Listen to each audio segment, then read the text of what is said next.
Praise the lord ప్రియులారా, ఈరోజు మనము లెవియాథన్ స్పిరిట్ గురించి విందాము. లెవియాథన్ స్పిరిట్ అంటే ఇది ఆత్మీయ గర్వానికి సూచన. దీని గురించి యోబు గ్రంథము 41వ అధ్యాయంలో వ్రాయబడి ఉన్నది. దీన్ని మొసలి లేదా మకరం అని కూడా అంటారు.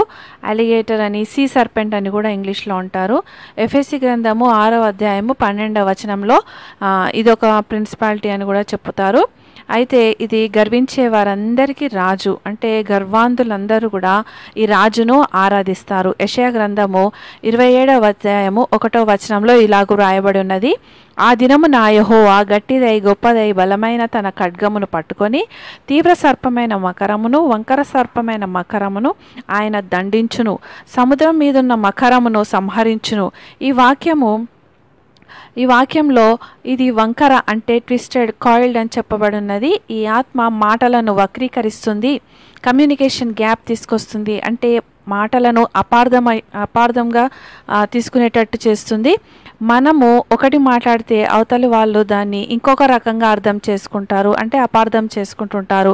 కీర్తనల గ్రంథము 74వ అధ్యాయము 14వ వచనంలో మకరం యొక్క శిరస్సును నువ్వు ముక్కలుగా కొట్టితివి, అరణ్యవాసులకు దాన్ని ఆహారంగా ఇచ్చితివి అని వ్రాయబడి ఉన్నది. ఈ ఆత్మతో ప్రభు మాత్రమే పోరాడగలరు. లెవియాథన్ స్పిరిట్కి బదులుగా మనలో దీన మనస్సును కలగజేయమని ప్రభువును వేడుకుందాం. ఈ ఆత్మ మనలను మానసిక నియంత్రణలో ఉంచుతున్నది. ప్రతి ఒక్కరిలో నేను అనే అహము కొన్నిసార్లు సమస్యలను తీసుకుని వస్తుంది. కొందరు ఈ ఆత్మతో ఎక్కువగా బాధపడేవారుగా ఉంటారు. వారిని నార్సిసిస్ట్ అని అంటారు. తృణీకరింపబడినప్పుడు, లేకపోతే లైంగికంగా దాడికి గురైనప్పుడు, అంటే బంధువుల చేత కానీ తల్లిదండ్రుల చేత కానీ గురైనప్పుడు ఈ ఆత్మ ఒకరిలోకి ప్రవేశిస్తుంది. వీరు దేవునిని కానీ తమను తాము కానీ నమ్మలేరు. వీరు తీవ్ర సంఘర్షణకు లోనైన వారై ఉంటారు. ఆ సమయంలో ఈ గర్వపాత్మను పొందుకుంటారు. సత్యం వీరిని మెదడులో రూపం మార్చుకుంటుంది. మీ పితరులు కానీ పూర్వీకులు కానీ ఫ్రీమేసన్స్ లేకపోతే స్ట్రిన్స్గా ఉంటే వారు సాతానును ఆరాధిస్తూ అతనికి తమ వారసులను నిబంధనలోకి అప్పగించి ఉంటారు.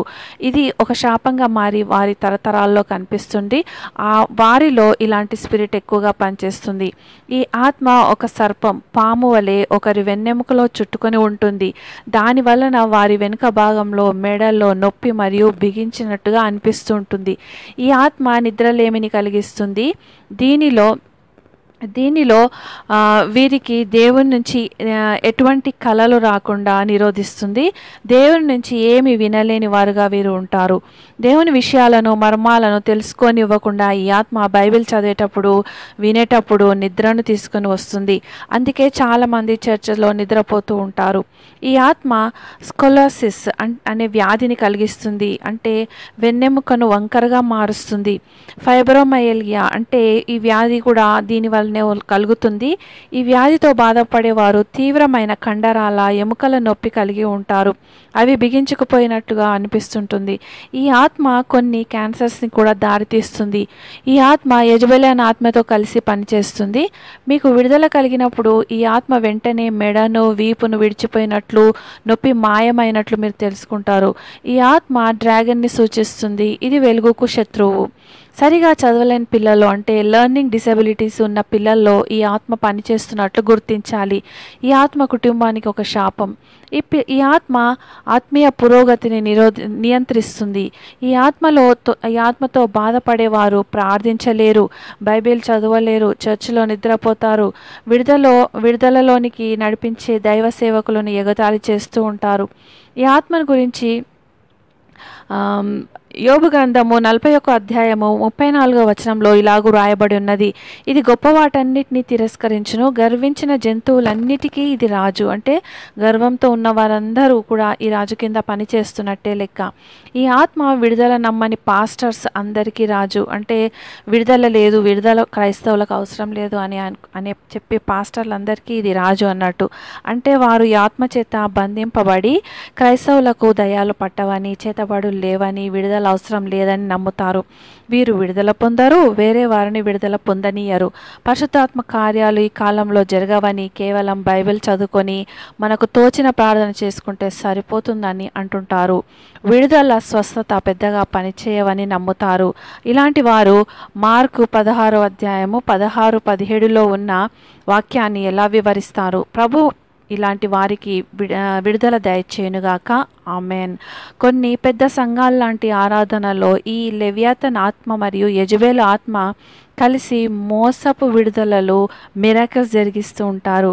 ఈ ఆత్మ వీరికి ఫాల్స్ గిఫ్ట్స్, హీలింగ్, మిరకల్స్ చేసే శక్తిని ఇస్తుంది. కాబట్టి అనేకులు ఈ కాలంలో వీరి దగ్గరకు వెళ్ళి మోసపోతున్నారు. ఇందుకు కారణము చర్చెస్లోని పరిశుద్ధాత్మతో జరగాల్సిన విడుదల కార్యక్రమాలను పాస్టర్స్ పక్కన పెట్టడంతో ప్రజలు గొర్రెల వలె మారువేషంలో ఉన్న తోడేళ్లను ఆశ్రయిస్తున్నారు. ఈ ఆత్మ తన తోకను మనిషిలో పొడిచి అతన్ని చుట్టుకొని అతనిని ఊపిరాడనివ్వకుండా చేస్తుంది. ఇది ఉంటే ప్రజలు ఆత్మీయంగా ఎప్పటికీ ఎదగలేరు. పరిశుద్ధాత్మ వరాలు వీరిలో పని చేయవు. వీరు భాషలలో మాట్లాడలేరు. వీరు ప్రతి దానిలో లాజిక్ని బట్టి మాట్లాడుతుంటారు. అన్నిటినీ ఒకే ఘాటికి వీళ్ళు కడుతుంటారు. దేవుని కార్యాలను మానవ మనసుతో ఆలోచిస్తుంటారు. ఈ ఆత్మ మైండ్ని బ్లాక్ చేస్తుంది, తొందరగా అలసిపోయేట్టు చేస్తుంది, మోసంలో ఉంచుతుంది, నిరుత్సాహపరుస్తుంది, నిస్పృహలోకి నెట్టుతుంది, ఒంటరిగా ఉండేట్టు చేస్తుంది, ఎప్పుడు దిగులుగా ఉంచుతుంది, మానసిక క్షీణతను కలిగిస్తుంది, పరధ్యానంగా ఉంటారు, భయాందోళన గురి చేస్తుంది, ఎదురాడేవారిగా, ఇతరులను ఆకర్షించేవారిగా, ద్రోహులనుగా, గర్వాంధులంగా, మనస్సులను అనుసరించేవారుగా, ఈర్ష్య ద్వేషాలు గలవారిగా మారుస్తుంది. వీరు తలపొగరుతో వాళ్ళకంటే ఎవరు ఎక్కువ కాదని తలంచుతారు. వీరు మనోవైకల్యంతో బాధపడుతుంటారు. వీరిలో ఫాల్స్ గిఫ్ట్స్, వరాలు పనిచేస్తుంటాయి. నీవు దేనిపైన గురి నిలపలేకపోయినా ఇతరుల పట్ల ద్వేషపు తలంపులు కలిగి ఉన్నట్లయితే ఈ ఆత్మ కలిగి ఉన్నట్లు గ్రహించవచ్చు. కీర్తనలు 56 అధ్యాయము 5వ వచనంలో ఇలా కూడా రాయబడి ఉన్నది. దినమెల్లా వారు నా మాటలను అపార్థము చేదురు, నాకు హాని చేయవలన తలంపులే వారికి నిత్యము పుట్టుచున్నవి. ఈ ఆత్మ నరకలోకంలో రాజు. ఈ లెవియాతను మాటలను అపార్థం చేస్తూ మనుషులను విరగొడుతుంది, చర్చెస్ని విరగొడుతుంది, నీ మీద ఆరోపణల వాతావరణాన్ని వదులుతుంది. జాతి, మత, కుల, ప్రాంత భేదాలకు ఈ ఆత్మనే కారణము. ఈ ఆత్మ గలవారు ఆడవారిని ఎక్కువగా ద్వేషిస్తారు. 90% నిందించడానికి కారణం ఈ ఆత్మనే. మంచి మాటలతో ఆ అనుమానాన్ని నాటి విశ్వాసం కోల్పోయేట్టు చేస్తుంది ఈ ఆత్మ. నీకు సిగ్గు, అవమానం కలిగేట్లు, ఇతరులు నిన్ను నిరాకరించేట్లు చేస్తుంది. ఈ ఆత్మ నిన్ను అటాక్ చేసినప్పుడు నువ్వు తిప్పికొట్టేవానివిగా, అస్థిరమైన వాడివిగా, షాక్కి గురైన వాడివిగా మరియు నిస్సహాయుడిగా అయిపోతావు. సరే, ప్రార్థించుకుందాము.